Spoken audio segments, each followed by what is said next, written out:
Maths wizard Tehri वालों का जो ये पेपर है, ये बोर्ड पर लिखा हुआ है मैंने। इसके क्वेश्चनों को 1 से 14 तक के क्वेश्चन ये हैं और 15 से 30 तक के क्वेश्चन यहाँ ब्लैक बोर्ड पर लिखे हुए हैं।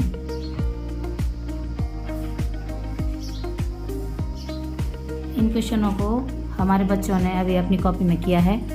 इन बच्चों ने कुछ कुछ गणित के ये सवाल कर दिए हैं। अब ये मैं इन्हें बोर्ड पे बताऊंगी, जो गलत होंगे ये उनको सही करेंगे। तीन सवाल है ना, अब मैं इनको सॉल्यूशन करके बता रही हूँ आपको।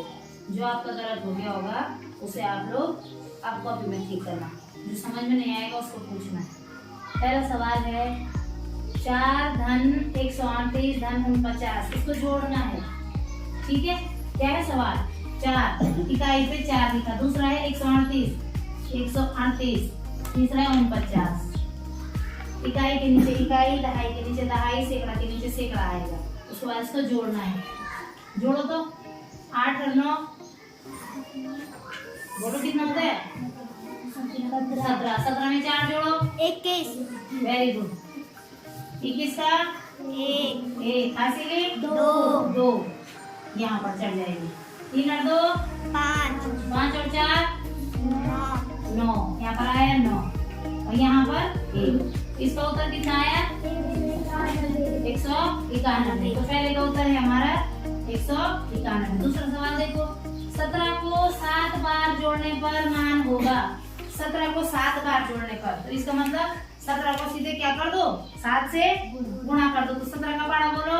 17 34 34 17 51 7 5 7 85 7 119। तो 17 7 119। तो दूसरे का उत्तर आया 119। तीसरा देखो, किस भिन्न का मान 1 से ज्यादा होगा? अब बच्चों, भिन्न होती है हमारी 3 प्रकार की।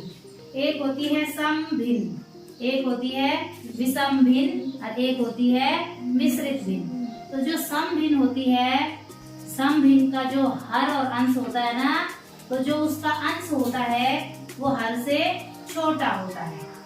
क्या होता है? छोटा। देखो मैंने लिखा यहाँ पर आपको समझाने के लिए 1/2। तो जो ये ऊपर का है ये क्या है? अंश, और ये नीचे का क्या है? हर। तो जो ये ऊपर की संख्या होती है वो छोटी होती है नीचे की संख्या से, तो वो हमारा सम भिन्न हो जाता है। कैसा भिन्न होता है? सम।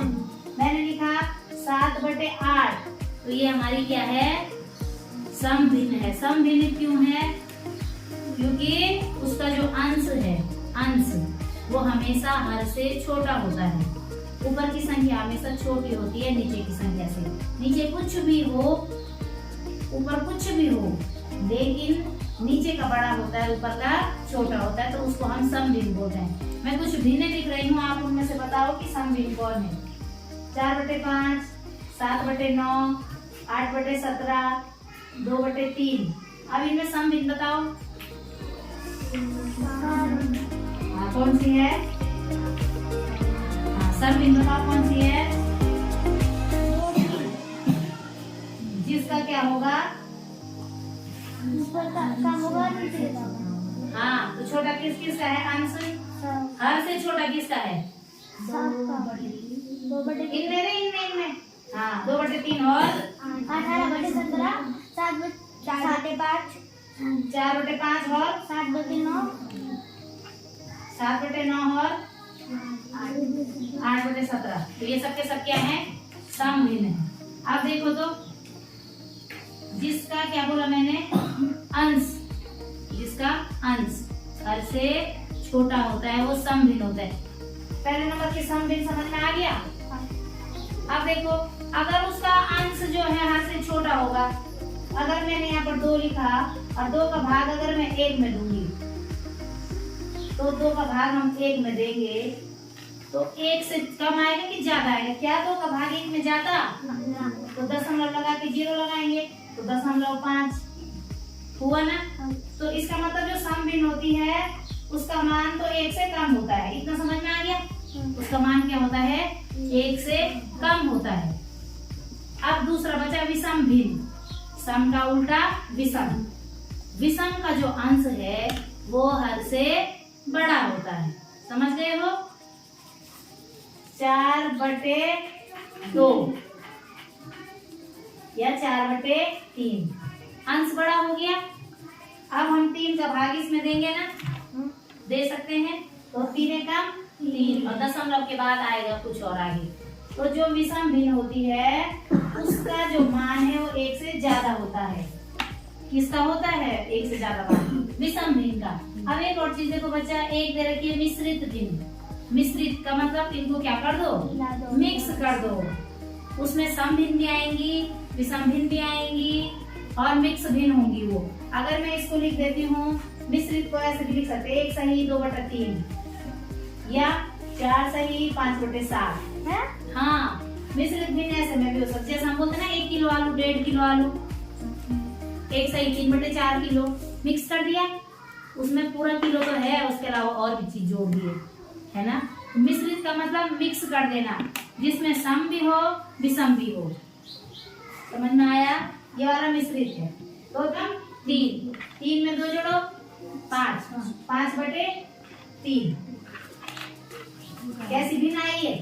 विषम भिन्न। अब इसको देखो तो 7 चौको 28 में 5 जोड़ो 33। ठीक है, 33/7 विषम भिन्न है। 1 सही 1/4, 2 सही कुछ, 3 सही कुछ भी जो मिक्स होती हैं, ठीक है ना। इनको हम मिश्रित भिन्नों को पता कैसे भी लिख सकते हैं। जैसे ये 1 सही 2/3 है ना, तो ये 1 तो लिख दिया प्लस 2/3 ऐसे किया। तब हम इसको देखो सॉल्व करेंगे तो इसमें क्या लिया? 3। दोनों का क्या ले लिया हमने? एलसीएम नीचे 3 ले लिया। तो 1 3 और 3 कम 3, तो यहाँ पर आया 3 और 3 कम 3, 1 दूना 2 तो 2। तो ये कितना है हमारा? 5/3 आया, वही जो हमने गुणा करके किया। तो ये होती मिश्रित भिन्न हमारी, है ना। अच्छा, इसका उत्तर पता चल गया। किस भिन्न का मान? अच्छा हाँ, इसका उत्तर देखो, विषम भिन्न भी है और नहीं। हाँ, इसका मान है बी और सी दोनों, 1 से ज्यादा बी और सी दोनों। ठीक है। अब अगला देखो, त्रिविमीय आकृति कौन सी है? 3D, जिसको हम तीनों तरफ से देख सकते हैं। 3D आकृति, 3D फिक्स बताया था। हाँ, घनाभ है, घनाभ ऐसा देखो, ये है बना रखा ऐसा बन गया। इसको हम इधर से भी देख सकते हैं, ऊपर के फेस से भी देख सकते हैं, नीचे के फेस से भी देख सकते हैं। यहाँ पर 3D में जैसे ये है घनाभ का। यहाँ से भी मैं देख रही हूँ, यहाँ से आप देख रहे हो, यहाँ से मैं देख रही हूँ, यहाँ से आप देख रहे हो, ऊपर से मैं देख रही हूँ, नीचे से आप देख रहे हो, है ना। तो 3D है ये। हम इसको तीनों तरफ से हम इसको घुमा करके देख सकते हैं। नंबर 4, त्रिविमीय आकृति कौन सी है? आपको मैंने सिखा रखी 3D और 2D आकृतियां। यहाँ पर देखो, त्रिभुज, आयत, बेलन और घनाभ है। 2 आकृतियां इसमें त्रिविमीय है। बेलन भी त्रिविमीय है और घनाभ भी त्रिविमीय है। तो ठीक है, अगर यहाँ पर वर्ग लिखा होता तो केवल घनाभ त्रिविमीय आकृति थी। बाद त्रिविमीय आकृति के बाद है अगला अंक क्या होगा? 2, 3, 5, 9, 17। रीजनिंग है ये, दिमाग चलाने वाला काम है। देखो तो 2 दूनी 4 में से 1 घटाया 3, 3 दूनी 6 में से 1 घटाया 5 दूनी 10 में से 1 घटाया 9 दूनी 18 में से 1 घटाया 17 दूना 34 में से 1 घटा के 33। तो यहाँ पर आएगा 33। फिर 33 को 2 से गुणा करो, 33 दूना 66 में 1 घटाया 65, 66 में घटाया 65। अगला सवाल देखो, इकाई, दहाई, सैकड़ा, हजार, 10,000, 14,014 में 14 का भाग देने पर उत्तर होगा, है ना। तो देखो तो 14,014 में 14 का भाग देने पर उत्तर बताना है। तो 14 क्या उतरेगा? 0 नहीं जाता है, यहाँ उतारेंगे 0।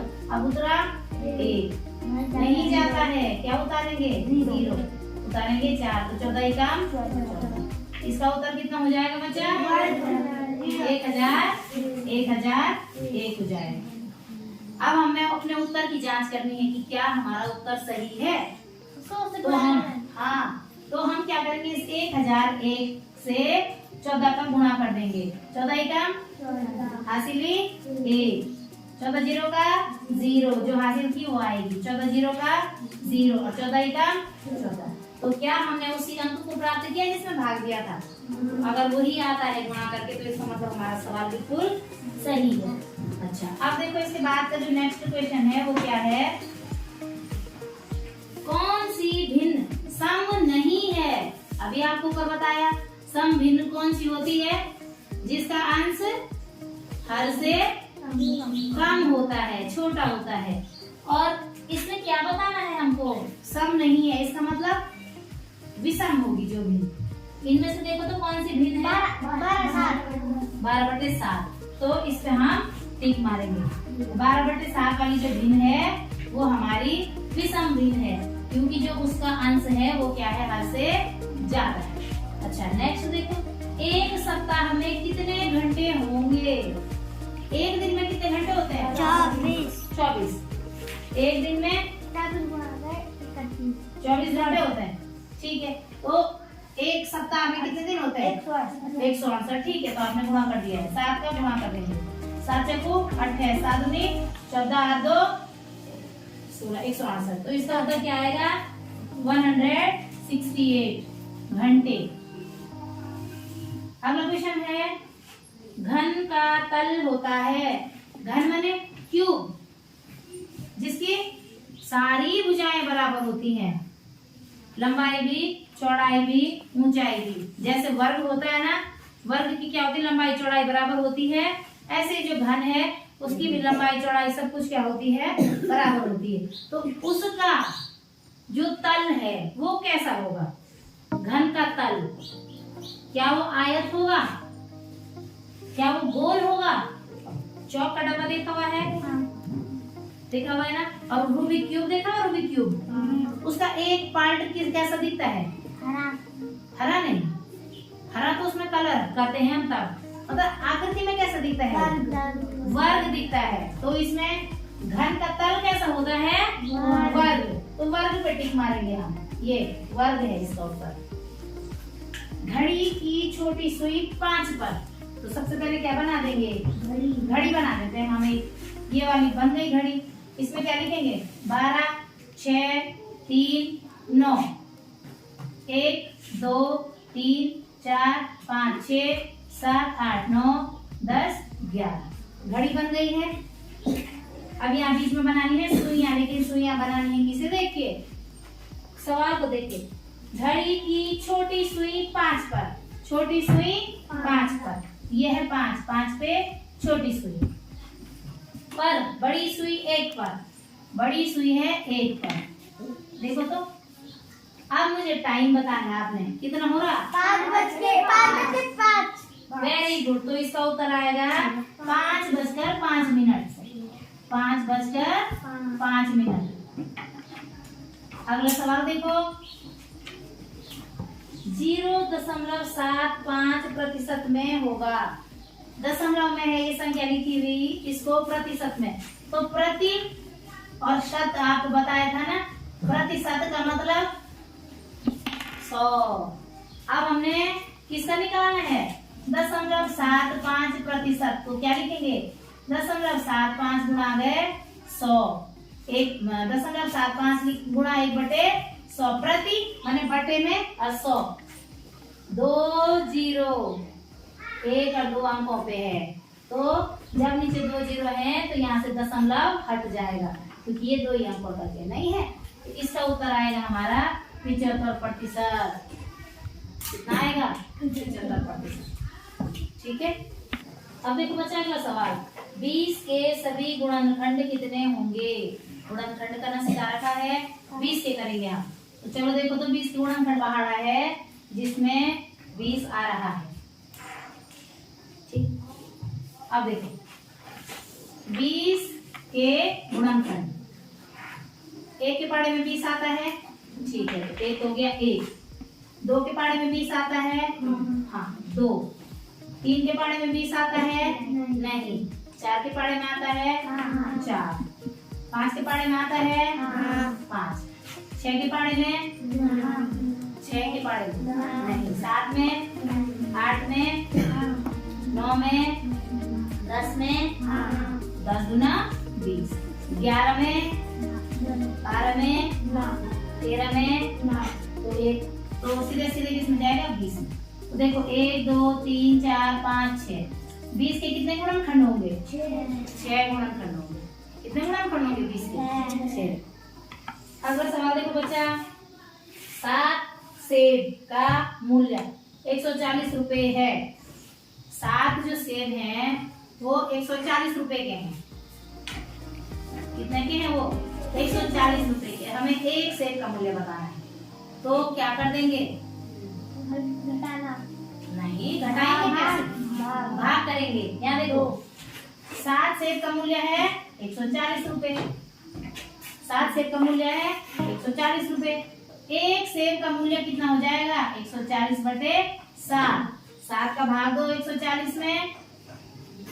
7 दूना 14। 20 हाँ, तो 20 रुपए का एक सेब है। और सेब कितने हैं?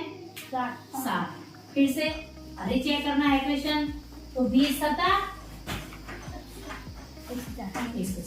इसका मतलब एक सेब की जो कीमत है वो कितने रुपए है? 20 रुपए। अगला क्वेश्चन देखो तो, दो संख्याओं का गुणनफल 216 है। दो संख्याओं का गुणनफल, दो संख्याओं का, माना एक संख्या x है, दूसरी संख्या y है, इसका गुणनफल 216 है। समझ में आया? इतना दो संख्याओं को जब गुणा कर रहे हैं तो हमको 216 मिल रहा है। अब हमने इसके बाद देखना है, और एक संख्या 36 है, एक संख्या दे दी है, माना कि इन्होंने x का मान दे दिया 36 गुणा गए y बराबर 216। तो हमें केवल y का मान निकालना है। तो ये तो यहाँ पर गुणा में है, तो 36 कहाँ चला जाएगा? बट्टे में। तो y बराबर 216 बटे 36। अब 36 का भाग देना है 216 में। 36 का भाग देना है 216 में। अगर आपको 36 का पहाड़ा आता है तो सीधे 36 के पहाड़े से 216 में भाग दो। या तरीका क्या है, ये देखो कि इसमें दोनों में किस किस का भाग जा रहा है। तो सबसे छोटी संख्या पहले 3 का दे देते हैं। यहाँ देखो 3 का 3 और 3 दूनी 6, 3 सता 21 और 3 दूनी 6। क्या आपको 12 का पहाड़ा आता है? 12 का पहाड़ा बोलो। 12 का 12 72 तक जाओ। 12 का 12 72। इसका मतलब y का मान कितना आया? तो जो अगली संख्या है वो क्या होगी? 6 होगी। ठीक है। अब लास्ट, अच्छा इसके 14, इस वाले के पूरे सवाल हो चुके हैं। इसके सवाल पूरे हो चुके हैं, 14 के 14 सवाल। अब यहाँ देखो इस बोर्ड पे है कुछ सवाल। ठीक है, इस पहले इन सवालों में से देखो कोई सवाल ऐसा है जो आपका गलत हुआ है। कौन सा सवाल गलत हुआ है इसमें से? सब सही हो के? Yes ma'am. बोर्ड वाले दिख बता दूं अब? Yes ma'am. ठीक है। इकाई, दहाई, सैकड़ा, हजार, 10,000। पढ़ो कितना लिखा हुआ है? 47,161 का निकटतम, लेकिन कौन सा निकटतम? सैकड़ा। इसका मतलब ये है सैकड़ा। ये देखो इकाई, दहाई, सैकड़ा, निकटतम सैकड़े वाला मान बताना है। ये यहाँ से आगे पढ़ेंगे हम। 161 आगे 161 है ना, 161 वो किसके नजदीक है सैकड़े में? 161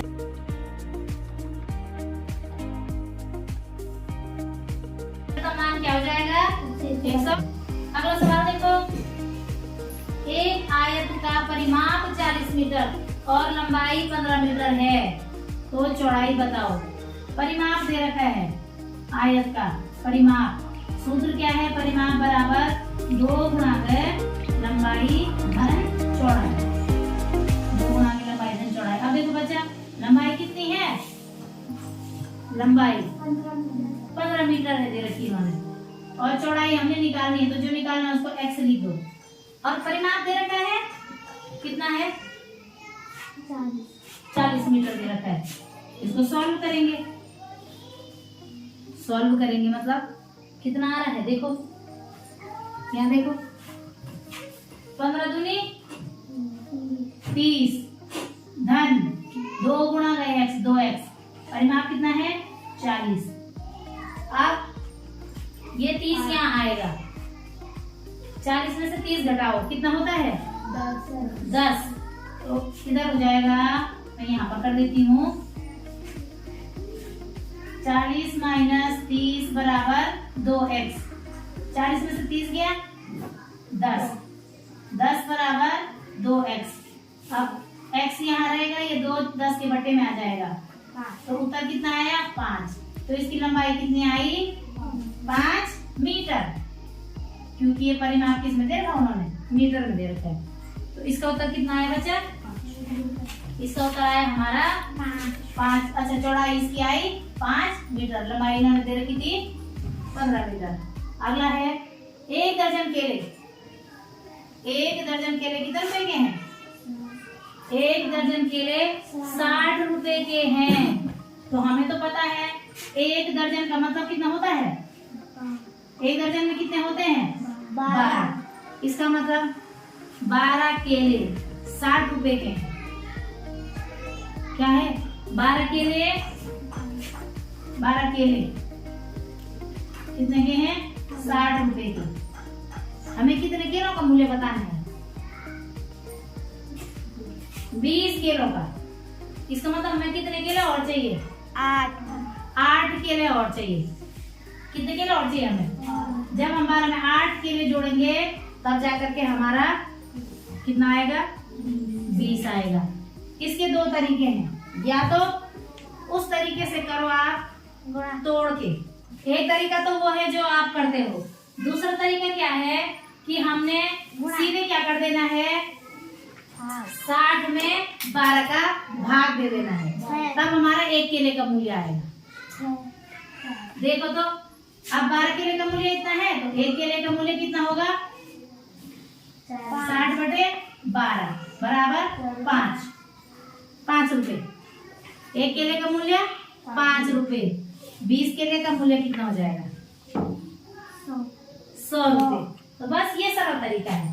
तो अब क्या लिखेंगे हम, क्योंकि 1 केले का मूल्य है 5 रुपए है, 5 रुपए, तो 20 केले का मूल्य कितना हो जाएगा 20 गुणा गए 5 रुपए, तो 5 दूनी 10, 100 रुपए हो जाएगा। कितना हो जाएगा 1 लीटर की बोतल को 200 मिलीलीटर के कप से कितनी बार भरा जा सकता है। 1 लीटर की बोतल है, 1 लीटर में कितने मिलीलीटर होते हैं, 1 लीटर में 1000 होते हैं। 1 लीटर में कितने मिलीलीटर होते हैं 1000। तो देखो 1 लीटर में होते हैं बच्चा 1000, तो हमें 1000 पूरा करना है, लेकिन 200 मिलीलीटर के कप से। तो 200 मिलीलीटर के कप से जब हमें 1000 पूरा करना है तो कितने कप होंगे 200 मिलीलीटर के, तो क्या कर देना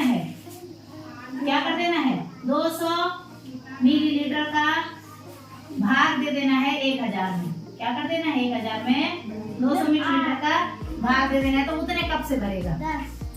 देखो तो 0 से 0 कटा, 0 से 0 कटा, 2 पंजे 10, कितना कप लिखा हुआ है 5 कप। 1 लीटर में 1000 मिलीलीटर, तो 200 मिलीलीटर के कप से 1000 मिलीलीटर करने के लिए कितने कप की जरूरत पड़ेगी 5 कप की जरूरत पड़ेगी। अगला क्वेश्चन देखो बच्चा, सरल कोण का मान कितना होता है, सरल कोण बता रखा है आपको 180। जो ये है इसके बीच में जो ये है ये होता है 180, इसको बोलते हैं सरल कोण। यहाँ पर जो ये मान है ये 180 होता है, ये सरल कोण होता है। अगला क्वेश्चन देखो, कौन सी संख्या 50 और 60 के बीच आती है। 50 और 60 के बीच में तो हमारी 10 संख्याएं हैं, नहीं है 50 और 60 के बीच में 51, 52, 53, 55, 56, 57, 58, 59, 60। ठीक, 50 और 60 को छोड़ देंगे तो 9 संख्याएं हैं।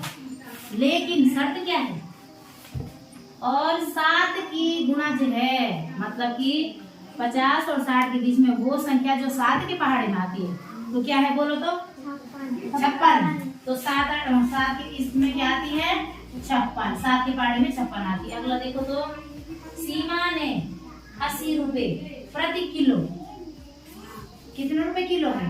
80 रुपए का। अब क्या है, अब आगे पढ़ेंगे, की दर से 1.5 किलो सेब खरीदे। 1 किलो सेब कितने रुपए के हैं? 80 रुपए के।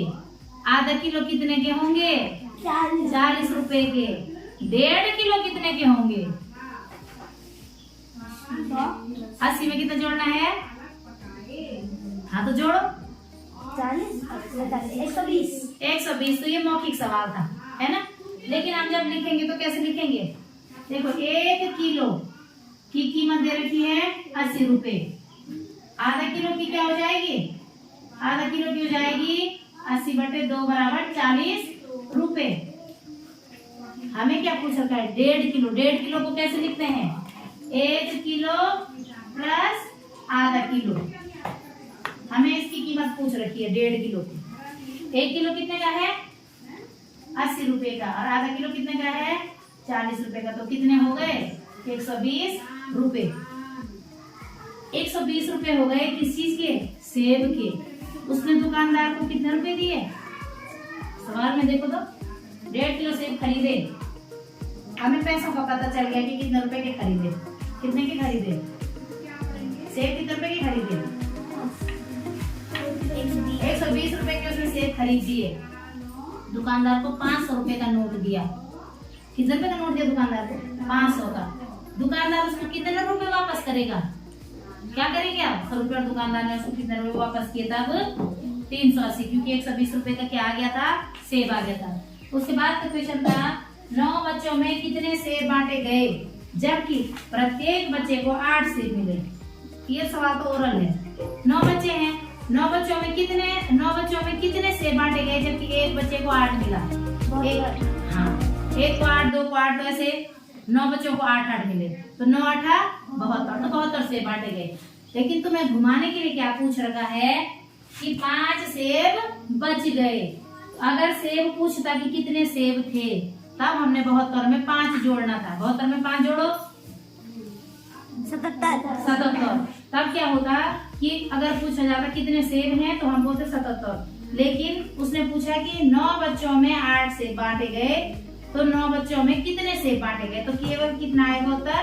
72 आएगा। अगला है 4 अंकों की सबसे छोटी संख्या। क्या है 4 अंकों की सबसे छोटी संख्या? काट दिखे या? 4 अंकों की सबसे छोटी संख्या क्या बेटा? 1000 है। ठीक है बैठो। ने 91 रन बनाए, 91 बनाए। उसे शतक बनाने के लिए कितने रन चाहिए? शतक माने 100। 100 रन। 100 तो शतक 100 रन। 100 रन बनाने के लिए कितने रन चाहिए? 9। तो ये भी क्या है? ओरल सवाल है। 100 में से 91 को घटाएंगे 9 रन आएगा। उसे कितने रन चाहिए? उसे 9 रन चाहिए। अगला क्वेश्चन है 17, 34, 21, 24। 4 संख्याएं दे रखी हैं। क्या क्या दे रखी हैं? बोलो तो फिर से। 17, 34, 21, 24।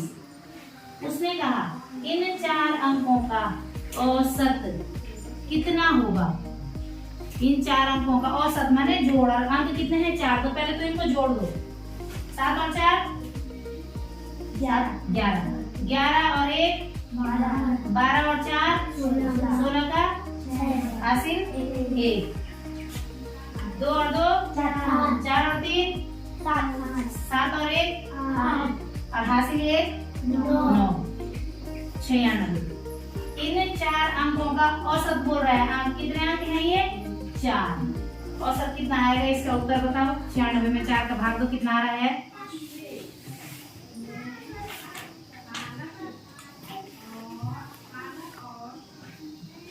2 तो कितना आ रहा होता? 24। ठीक है, सही है उत्तर 24 है इनका औसत। अच्छा अगला सवाल है एक कमरे में 4 गाय और 7 मुर्गियां हैं। एक कमरे में 4 गाय और 7 मुर्गियां हैं, तो उनके कुल कितने पैर हैं? पैर देखने हैं। अच्छा ये बताओ बच्चों, गाय पे कितने पैर होते हैं? 4। गाय पे कितने पैर होते हैं? 4। और गाय कितनी है? 4। पूछ कितने बता, कितनी गाय रखी है? 4 गाय है। तो इसका मतलब 4 गायों के कितने पैर होंगे? 4 चक्कू 16 क्योंकि एक गाय के 4 पैर, 2 गाय के 8 पैर, 3 गाय के और 4 गाय के 16 पैर। अब दूसरा है 7 मुर्गियां। मुर्गियां कितनी हैं? और एक मुर्गी के कितने पैर होते हैं? मुर्गियां दे रखी हैं 7 और एक मुर्गी के होते हैं 2 पैर, तो 7 गुना 14। अब वो बोल रहा है कि गाय के और मुर्गी के दोनों के कुल कितने पैर हैं, तो क्या कर देंगे? जोड़ देंगे। कितना रहा उत्तर? 30। तो गाय और मुर्गियों के पैर मिला करके 30 पैर हो गए। इसको लिखना है 8 लाख 2000 8 लाख 2000 कितना? 9 2009। तो बिना इकाई दाई सैकड़ा हजार 10,000 लाख कैसा लिखा गया है देखो तो 8 लाख 2009 इकाई दाई सैकड़ा हजार 10,000 लाख 28वां अच्छा ये छूट गया देखो 55 भागो 5 ऋण 5 धन 6। अब इसमें लगता है बच्चों एक सूत्र उसको बोलते हैं बॉड मास, जो आपको सिखा रखा है। एक बॉड मास का सूत्र है, टेस्टर निकाला है। बॉड मास का सूत्र यहाँ पर बता देती हूँ। बॉड मास ठीक है, जब ऐसे सवाल कभी भी आएंगे आपकी परीक्षा में तो उसमें क्या करना है? बॉड मास का सूत्र लगाना है। बॉड मास बी से होता है ब्रैकेट, ओ से होता है ऑफ माने गुणा, ऑफ माने जैसे 2 का 5/6 अगर का वाली भाषा होगी तो उसको बोलते हैं ऑफ। डी से होता है डिवाइड भाग देना, एम से होता है मल्टीप्लाई गुणा करना, ए से होता है ऐड जोड़ना, एस से होता है सब्ट्रैक्शन घटाना। तो हमारे पास अधिकतर यहाँ से आता है, आगे ये चीज आती है। ये 2 छोड़ देते हैं, ये थोड़ा ऊपर आ जाता है, कभी कभी ये आ भी सकता है, लेकिन इसको देखना है, बॉड मास याद रखना है।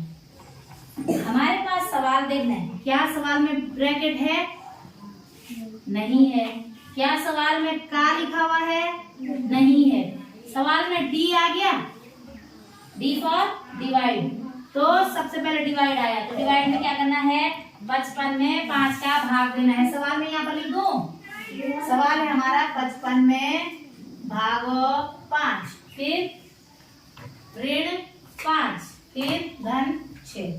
ये है सवाल और सवाल को करना है बॉड मास से। तो सबसे पहले डिवाइड वाला 5 के भाग 55 में दो, ये देखो तो 5 के भाग 55 में 5 एकम 5 5 एकम 5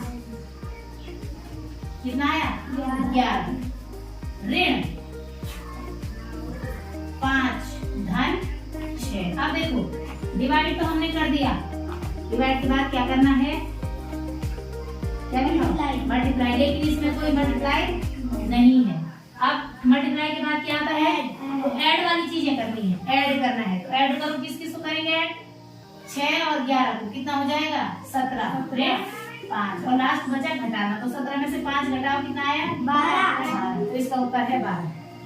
अब ये थे आपके सवाल सारे के सारे, और ये कौन से सवाल थे? मैथ्स विजार्ड टीडी वालों के लिए सवाल, टीडी का पेपर था, ये हमने सॉल्व कर दिया है।